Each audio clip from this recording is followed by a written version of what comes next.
The story of peace one day. Other currencies. One's crucial to entrepreneurs.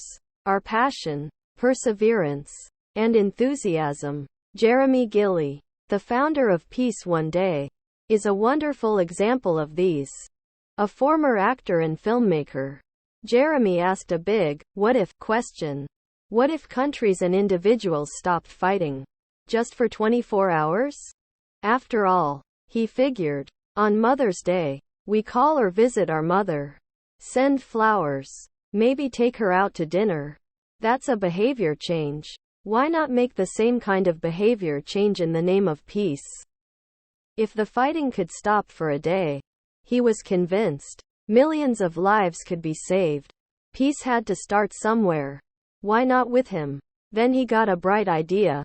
What if he made a movie about his own effort to get the world to declare peace for one day? Jeremy learned that the United Nations had already established a peace day in 1981. But the day came and went without anyone noticing. And the bloodshed around the world continued unabated. He began asking for what he needed. He wrote to Sir Kieran Prendergast in the Political Affairs Office of the UN and was granted a meeting. He borrowed a friend's suit and one of his grandfather's ties for the occasion. He wrote to the CEO of British Airways, who donated the trip to New York.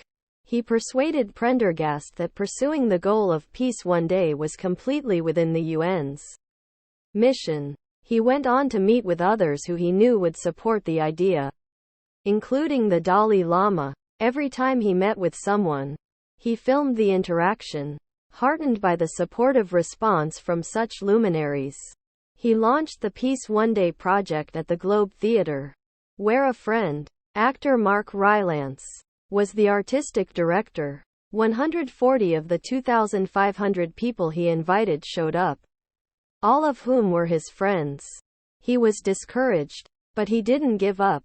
Jeremy learned that if two countries could sponsor a resolution to establish September 21st as an International Day to practice ceasefire and non-violence, it would likely be adopted by all the UN member nations. 13. But the process of forming the resolution was labyrinthine, involving hundreds of face-to-face meetings in two countries, and would require money he didn't have. Money, all scraped together from individual donations, was a constant struggle. His mother let him use a spare bedroom as an office. His father helped him account for every penny of the donations he scraped together. Meanwhile, the naysayers and skeptics kept lining up, telling him that he was wasting his time and that nothing lasting would come of his efforts to implement an International Day of Nonviolence. Peace days came and went without a resolution. But Jeremy pressed on. Finally, Costa Rica and the United Kingdom agreed to co-sponsor one.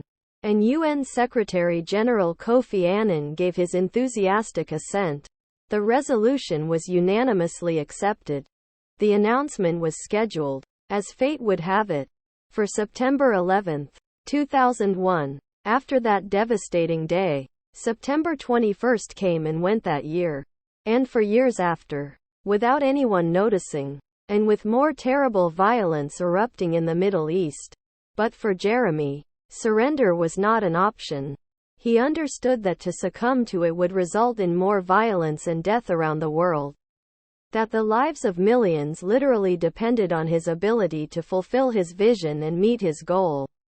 With that heavy burden in mind, he kept on keeping on over the years, spending every single dime of the donations that trickled in on paper, postage, tapes, equipment, and everything else needed to turn the dream of an International Day of Peace into a reality.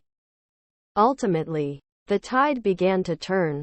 Through friends of friends, Jeremy was able to enlist the help of celebrities like Angelina Jolie and Jude Law. That's when things really began to take off. With their help, he brought more attention to the idea. Eventually, he gained the support of corporations whose top executives understood the benefit of allying with Peace One Day's positive, hopeful message. Jeremy was able to persuade partners like Unilever, Coca-Cola, and British Airways that aligning themselves with peace one day would be beneficial for their brands. The private sector, he told corporate leaders, plays a crucial role in humanity's survival. As CEO of a company that believes deeply in finding sustainable ways to do business, says Unilever's Paul Polman, this obviously struck a chord with me.